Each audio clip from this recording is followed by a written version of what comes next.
항상 우리 교회 찬양하고 나면 항상 미스터리가 하나 있습니다. 박수를 한 분만 치시든지 아니면 1분만 치시고 이런 경우가 있는데 한 분만 치셔도 괜찮습니다. 또 다 치셔도 괜찮고요. 그 박수는 제가 볼 때는 하나님을 향하는, 하나님께 감사하는 그런 박수라고 생각합니다. 오늘 날씨가 참 덥습니다. 더운데 이렇게 더운 날에도 하나님 앞에 참 예배를 드리기 위해서 오신 여러분들에게 하나님께서는 분명히 그 여러분의 모습을 분명히 지금도 보시고 아마 기록을 다 하실 겁니다. 하시고 여러분들의 삶을 분명히 하나님 앞에 예배 드렸던 그 시간을 헛되지 않았다는 것을 분명하게 하나님께서는 그 여러분의 삶 속에 확인해 주실 것입니다. 믿으십니까? 제가 항상 우리 교회를 최대한 저는 어떻게 하면 하나님만이 나타나는 교회가 될까, 하나님의 영광만을 드리는 교회가 될까, 이런 고민을 항상 하고 있습니다. 그래서 찬양할 때도 지난주에는 제가 여기 서서 이렇게 뒤를 봤는데 그것도 좀 안 좋은 것 같아요. 그래서 저도 동일하게 제가 가서 함께 찬양을 하나님 앞에 드렸습니다. 그래서 우리 교회는 목표가, 교회 원래 목표가 그렇죠. 우리 모든 하나님의 사람들의 목표가 하나님을 영광스럽게 하는 게, 우리 먹든지 마시든지 무엇을 하든지 다 하나님의 영광을 위해서 하는 그런 삶의 목표입니다. 그래서 어떻게 하면 우리가 찬양 한 곡이라도 하나님께 드릴 것인가, 이런 것들을 생각합니다. 제가 여기서 어떤 분, 제가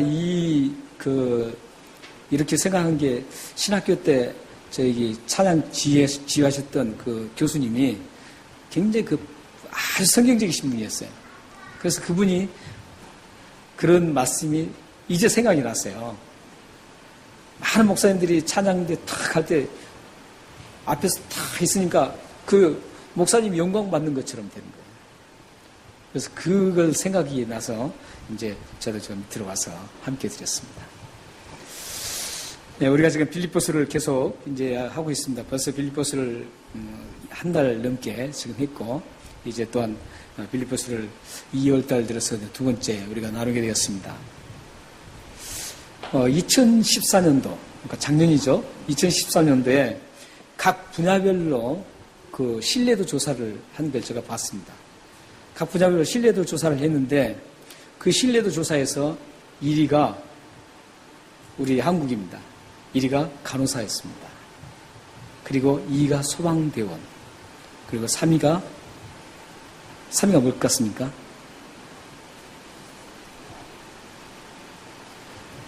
혹시 안 보셨어요? 예. 한번 짐작 한번 해보시죠. 3위가 뭘 같습니까? 목사. 그랬으면 좋겠어요. 근데 3위가 환경미화원이었습니다. 그리고 가장 신뢰할 수 없는 최하위가 33인데 그 최하위 33위가 정치인이었습니다. 근데 이걸 이제 여기 지금 정치하신 분 안 계시죠? 예. 또 정치하신 분 계시면 또 시험 들까 싶어서. 큰 교회에서는 이런 말을 못 한대요. 정치인들이 많이 있으니까 최하위라고 이런 말을 못 한대요. 그 교회가 바른 말을 해야 되는데 그게 안 되죠. 그러니까 우리 교회는 그런 분이 안 계시니까 제가 마음껏 얘기할 수 있는 것이죠. 근데 이게 이제 국제적으로 2014년도 국제 25개국, 25개국 그 신뢰도 조사를 평균을 내봤습니다. 냈는데 그 평균이 1위가 소방대원이었고, 2위가 간호사였고, 3위가 긴급, 응급 조치하는 그 요원이었습니다. 역시 가장 마지막 최하위가 국제적으로도 정치인이었습니다. 신뢰도가 그만큼 없다는 거죠. 이것을 쭉 보면서 저는 궁금했어요. 제가 목사니까 목사는 얼마만큼 되는가? 이제 한번 신뢰도를 한번 봤어요. 봤더니 목사는 얼마나 될 것 같습니까?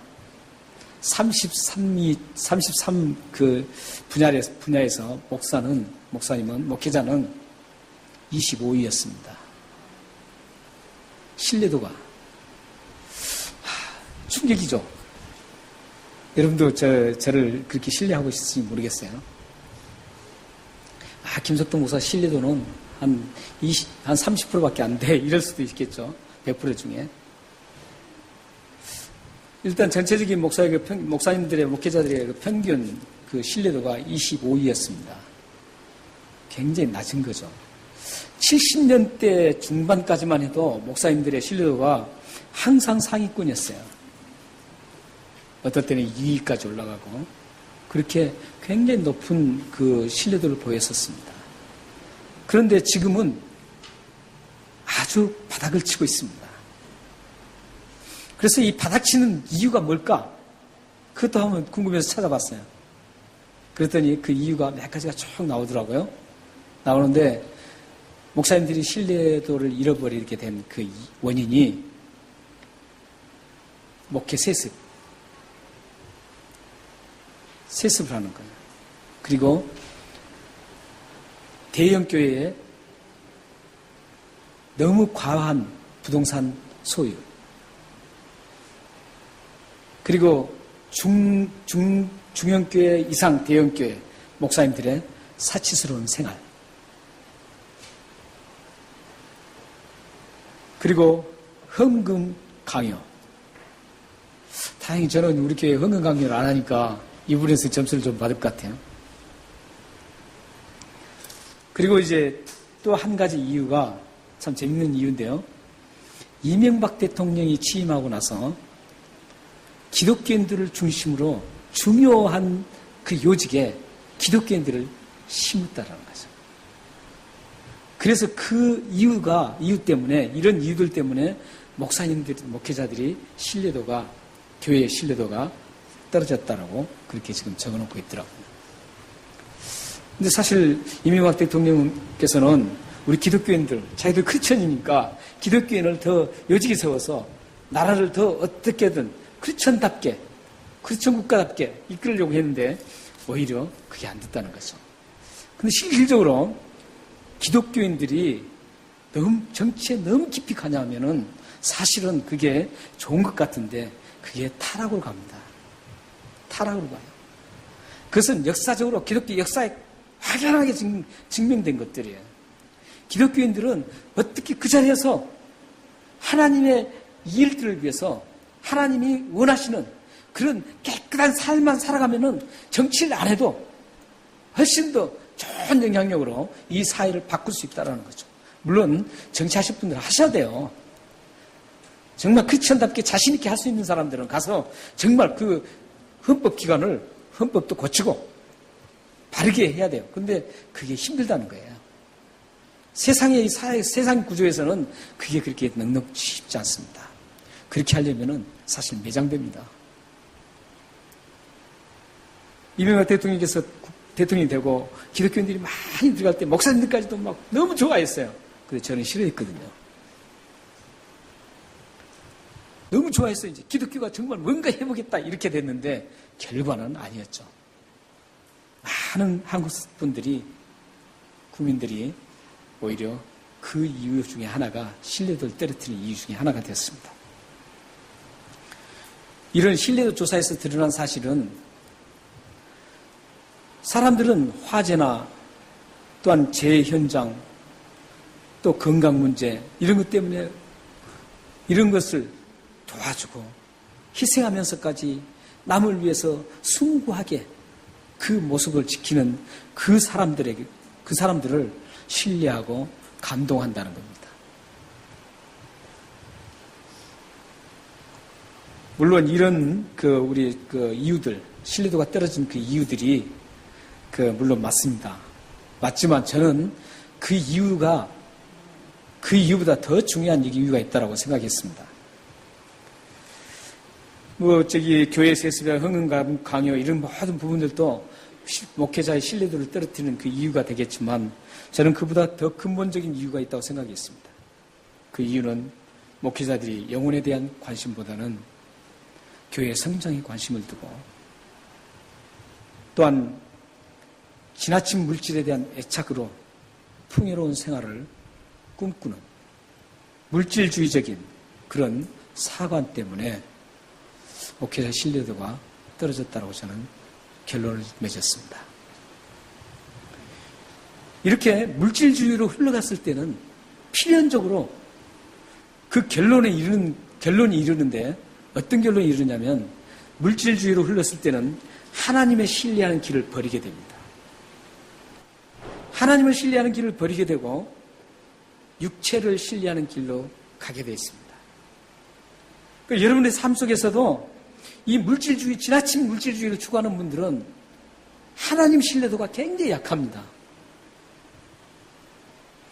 여러분들이 하나님 신뢰도가 강하고 하나님만 의지하는 그런 신뢰도가 깊어지려면 우선 털어내야 될 게, 깨뜨려야 될 게 이 육체의 신뢰, 이걸 깨뜨려야 됩니다. 이 육체의 신뢰, 잘못된 육체의 신뢰의 껍질을 깨뜨려야 됩니다. 그래야만 정말 하나님을 향해서 하나님을 신뢰하면서 여러분이 이 나그네 길을 갈 수가 있습니다. 사도 바울은 자신도 과거에 이 잘못된 육체를 신뢰하는 그 껍데기를 입고 살았다라고 고백하고 있습니다. 그러면서 이 사도 바울은 자신이 그런 시행착오를 겪은, 그러니까 육체를 너무 신뢰하면서 육체가 최고라고 생각하면서 하나님보다도 영적인 것보다도 더 육체를 신뢰하면서 갔을 때 그 껍질을 입고 살았을 때 자기의 모습을 예수 믿고 나서 환하게 되돌아보는 겁니다. 되돌아봤더니 정말 이것은 잘못된 신뢰였다는 거죠. 그렇기 때문에 여러분들은 예수 믿는 빌립보 교회 여러분들은 아니 여기 예수를 믿는 여러분 우리들에게 이런 나 같은 시행착오를 하지 않고 하나님이 기쁨이 되는 하나님이 주시는 그 축복을 거머쥐며 사는 그런 하나님을 신뢰하면서 가라는 그런 권면을 하고 있습니다. 사도 바울은 이제 이런 원론적인 육체의 신뢰, 이게 너무 안 좋다는 것을 지금 껍데기를 깨뜨려야 된다는 것을 지금 얘기하면서 그러기 이전에 1절에서 먼저 이런 말씀부터 합니다. 주 안에서 기뻐하라 이렇게 얘기합니다. 주 안에서 기뻐하라. 우리 그리스도인들은 기쁨의 사람들입니다. 그리고 그리스도의 기독교 종교는 기쁨의 종교입니다. 우리 죄가 다 용서된 것도 기쁨이고 우리가 다시 죽은 몸이 다시 살아나서 영원한 천국에 갈 것도 그보다 더 큰 기쁨이 없습니다. 그래서 우리는 항상 기뻐하라는 그 말씀을 우리는 기뻐하는 사람들입니다. 그런데 여기에서 주 안에서 기뻐하라는 이 말씀을 우리는 좀 더 자세히 봐야 됩니다. 얼핏 보면은 주 안에서 막 누리고 기뻐하라 이런 뜻 같은데 오늘 이 빌립보서 3장 1절 주 안에서 기뻐하라 이 말씀은 그런 의미가 아닙니다. 그런 의미가 아니고 어떤 의미냐면 주님을 기뻐하라 이런 뜻이에요. 이 전치사가 헬라의 전치사에는 어떻게 되냐면 장소를 가리키는 안이라는 그 단어가 장소를 가리키는 것이 아니라 대상을 가리키는 전치사입니다. In Jesus Christ라는 어떤 In Jesus Lord라는 어떤 그 장소적인 의미가 아니고 at라는 to라는 그 대상을 상대로 하는 전치사라는 것이죠. 그러니까 여기서 주 안에서 기뻐하라는 것은 주님을 기뻐하라 대상이 주님이라는 거죠. 그러니까 오늘 이 말씀은 주님을 기뻐하라 이런 뜻이에요. 기쁨의 그 이유가 주님이기 때문에 그렇습니다. 주님 안에서 기도 응답을 받아서 기뻐하는 것이 아니라 기도 응답을 받지 못했어도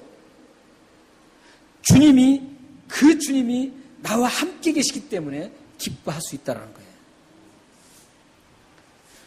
주님 안에서 병을 고침을 받지 못했을지라도 여전히 나의 몸이 아프지만 주님이 계심으로 그 주님을 바라보면서 기뻐하라는 거예요.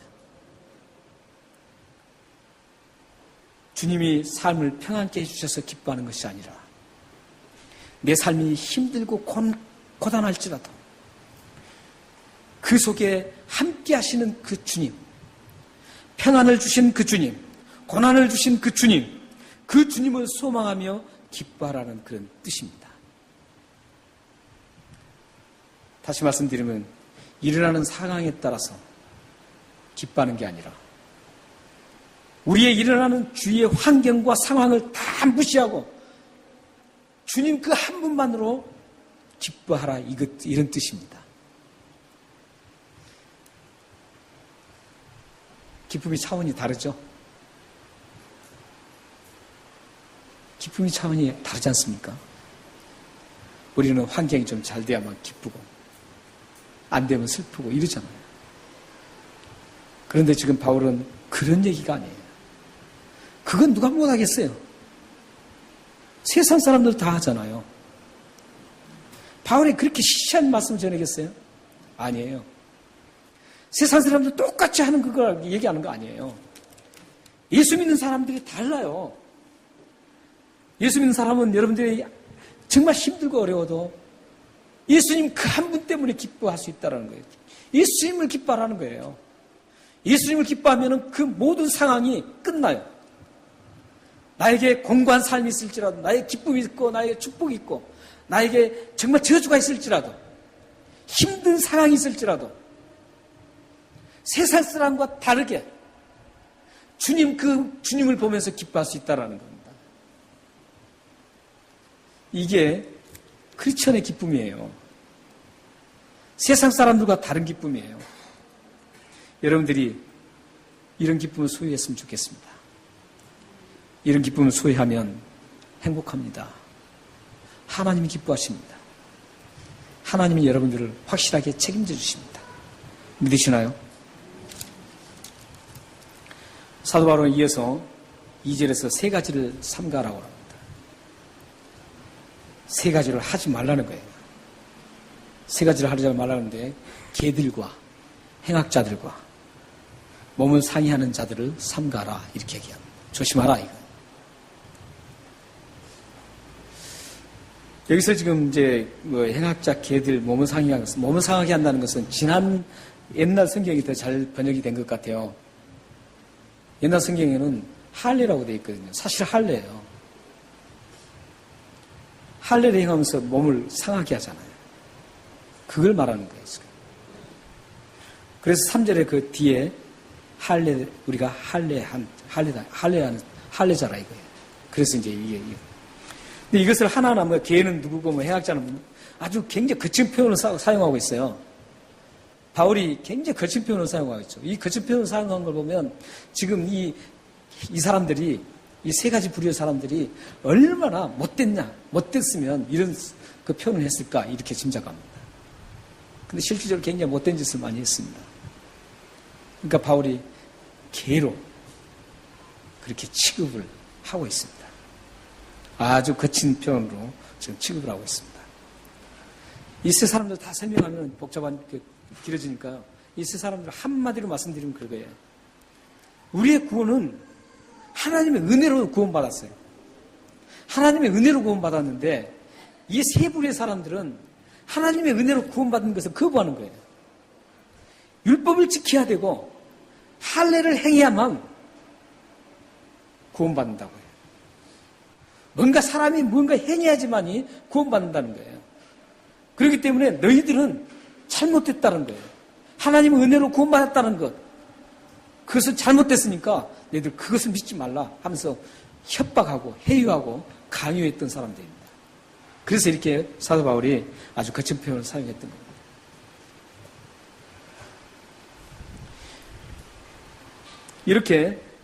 이런 사람들을 조심하라는 거예요.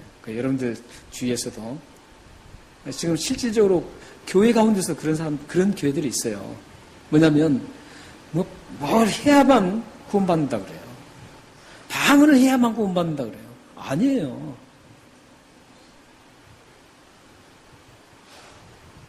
헌금을 잘해야만 구원받는다. 아니에요. 여러분들이 도덕적으로 잘 살아야 된다 구원받는 거 아니에요. 도덕적으로 잘 산 사람 누가 있어요? 여러분이나 저나 이 세상에 모든 사람 다 똑같아요. 의인 없느냐? 한 사람도 없어요. 모두 다 동일해요. 우리는 하나님의 은혜로 구원받은 거예요. 우리 행위와 관계없이 우리가 예수를 믿으니까 예수를 믿게 하는 것도 하나님이셨어요. 성령님이에요. 여러분들 그냥 내가 예수를 믿는 게 아니에요.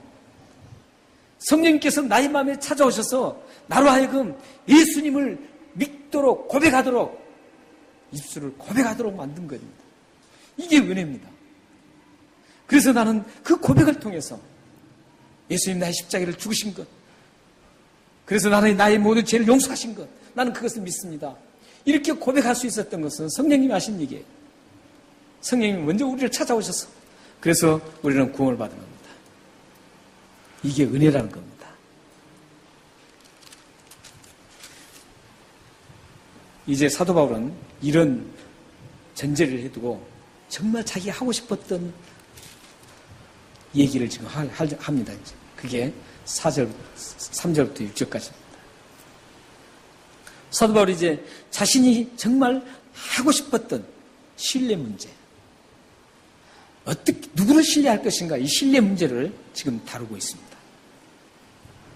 4절 6절을 먼저 우리가 보면 이렇습니다. 바울이 육체를 신뢰할 수 있었던 7가지가 나옵니다. 7가지 배경, 백그라운드가 나오고 있습니다. 거기에 보면 4가지는 태생적으로, 그러니까 태어날 때부터 가진 그 우월한 배경, 태생적 배경입니다. 그리고 밑에 3가지는 이제 태어난 이후에 만들어갔던 후천성 백그라운드입니다. 그러니까 사도 바울은 태어날 때부터도 대단하게 태어났어요. 그 하나하나 설명은 대단해요. 베냐민 지파만 설명해도 대단해요. 그런 아주 좋은 집안에서 태생적으로 태어났어요. 그런 자랑할 만한, 자기가 신뢰하고 갈 수 있을 만큼 그런 백그라운드를 가졌습니다.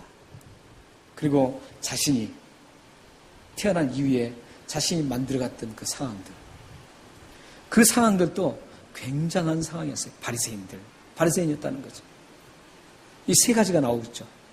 한번 보시죠. 우리 다 같이 한번 읽어보겠습니다. 4절부터 6절입니다. 시작. 나도 육체를 신뢰만 하여 만일 누구든지 다른 이가 육체를 신뢰할 것이 있는 줄로 생각하면 나는 더욱 그러하니 하고요. 나는 8일 만에 할례를 받고 이스라엘 족속이요 베냐민 지파요 히브리인 중에 히브리인이요 율법으로는 바리새인이요 열심으로는 교회를 박해하고 율법에 의로는 흠이 없는 자. 히브리인 중에 히브리인이요, 여기까지가 4가지가 이제 태생적이고요. 율법으로는 바리새인이고 열심히 교회를 핍박했던 사람이고 율법은 흠이 없는 사람이었습니다. 아주 대단하죠. 그러니까 얼마나 신뢰하고 자신의 그 태생적인 것과 또 다음에 이루어졌던 만들어갔던 후천적인 그 백그라운드를 삼아서 정말 그는 그걸 신뢰하고 살았습니다. 야, 나는 이런 사람이다 하고 살았죠. 대단한 사람입니다, 사실. 대단한 백그라운드예요. 근데 사도행전에 보면은, 사도행전 22장 3절에 보면은, 지금 여기에는 안 나오는데, 하나의 백그라운드가 또 나와요. 후천성 백그라운드. 제가 띄워졌죠. 저기 보면은, 가마리엘 문화에서 이 부분입니다. 당시에 최고의 학자였습니다, 가마리엘. 저 학자 밑에서 배운 사람은 하여간은 대단한 사람들이 된 겁니다. 몇 명 안 됐어요. 몇 명 안 됐어요. 하버드 같은 거 아무것도 아니에요. 예일대 같은 거 아무것도 아니에요. 이 세계, 지금 세상에 가장 좋은 대학, 아이보리 대학 이런 거 아무것도 아니에요. 그런 대단한 그 교사 밑에서 학문을 했습니다. 당시에는 한 스승 밑에 제자로 들어가서 그 제자로 한 사람을 따르는 것이 학문이었습니다. 소크라테스면은 소크라테스를 따르는 거예요. 어떤 학교가 있었던 게 아니라 대단한 사람입니다. 이 가마리엘은 분 대단합니다. 근데 그분 밑에서 학문을 했습니다. 그러니 얼마나 대단하게 자부심을 대단하게 했어요. 이런 대단한 그 백그라운드가 바울의 신뢰를 하고 있었습니다. 바울은 이 대단한 백그라운드를 신뢰하면서 그의 인생을 살아갔습니다. 그런데 그가 예수를 믿고 난 다음에 다메섹 도상에서 예수를 만난 이후에 이 백그라운드가 똥이라고 생각했습니다. 네, 성경에는 보면은 배설물로 이렇게 나오는데 좀 좋은 의미로 했는데 배설물이 똥이잖아요. 자기가 가졌던 그 백그라운드, 대단한 것들이 그걸 신뢰하면서 살았는데 그 신뢰했던 것들이 다 똥이었다는 거예요. 그래서 그걸 다 버려요. 그 잘못된 신뢰하면서 살았던 것, 그걸 오늘 4절에서는 육체를 신뢰했다 이렇게 얘기하고 있습니다. 여러분들이 신뢰하는 것들이 뭔가요? 하나님이신가요? 아니면 영적인 건가요?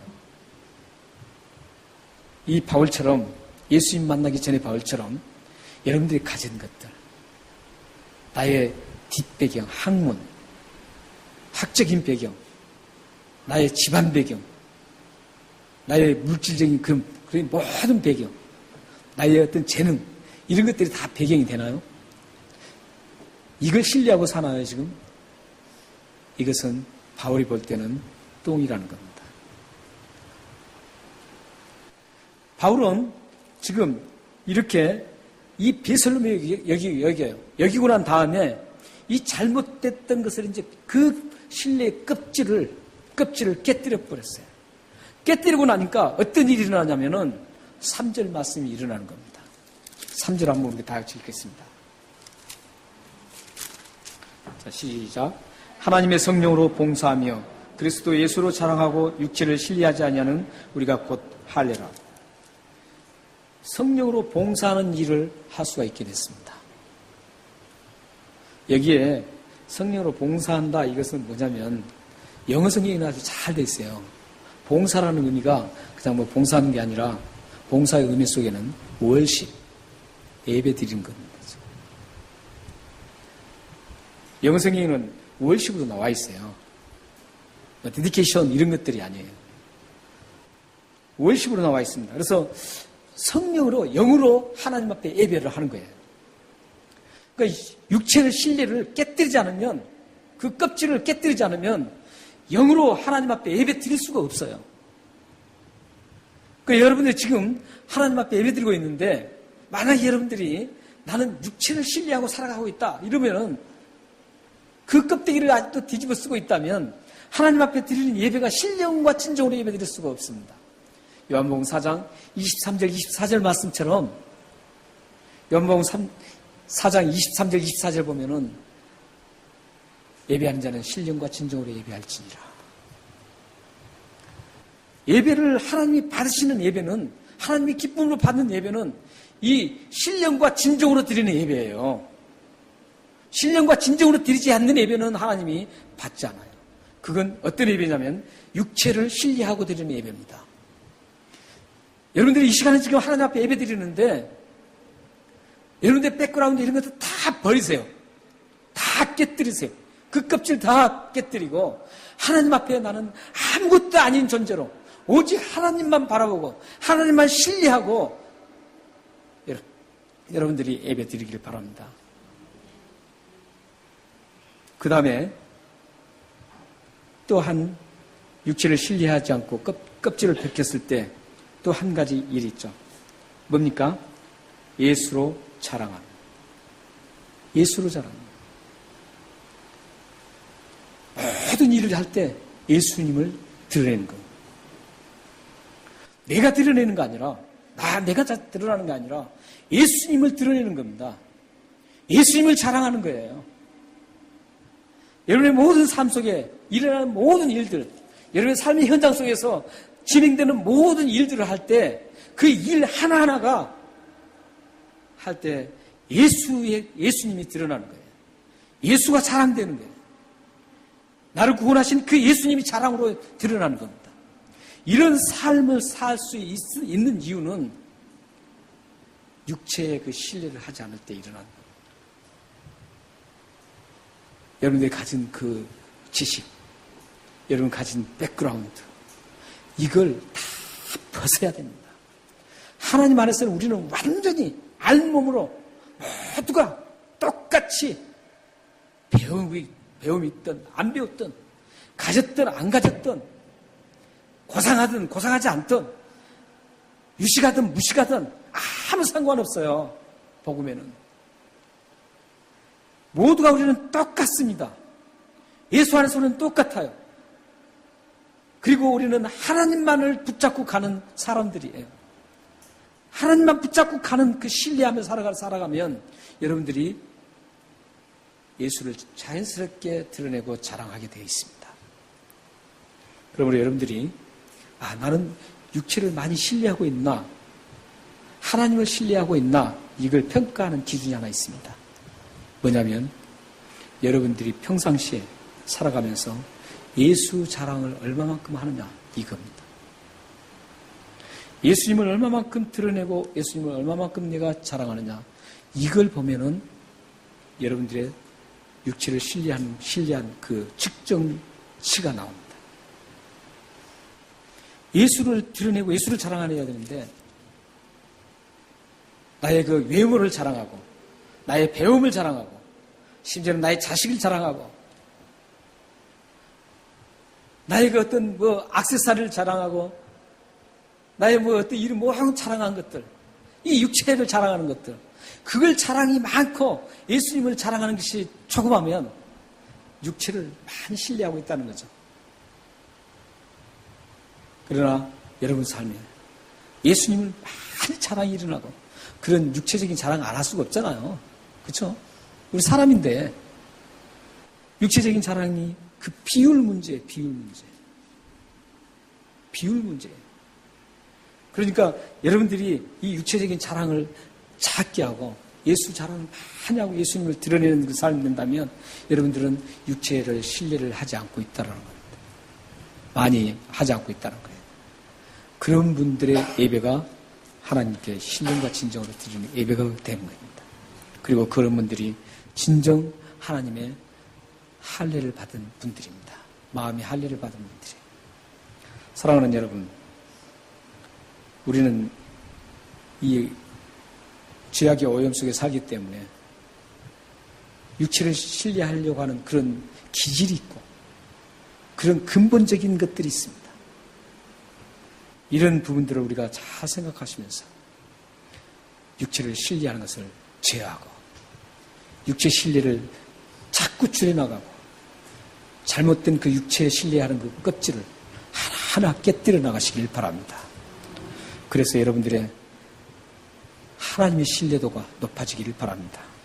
그렇게 되면 어떤 일이 일어나는가를 이사야서 26장 3절 4절을 보겠습니다. 다 같이 한번 읽겠습니다. 시작. 주께서 심지가 견고한 자를 평강하도록 지키시리니 이는 그가 주를 신뢰함이니이다. 너희는 여호와를 영원히 신뢰하라. 주 여호와는 영원한 반석이십니다.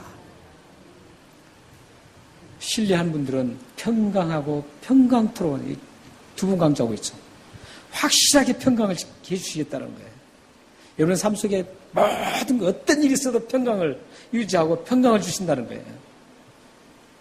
그리고 뭡니까? 여호와를 영원히 신뢰하라 그래요. 한 번만 신뢰하는 게 아니라 그냥 한 번만 신뢰하고 마는 게 아니라 영원토록 신뢰하라는 거예요. 그러면 어떻게 돼요? 여호와는 왜 그러냐면은 여호와는 반석이기 때문입니다. 이 반석에 엄청난 의미가 다 들어있어요. 반석이라는 의미예요. 반석이라는 의미는 우리를 지키시는 분이에요. 여러분의 어떤 일을 만나도 다 지켜주시는 분이에요.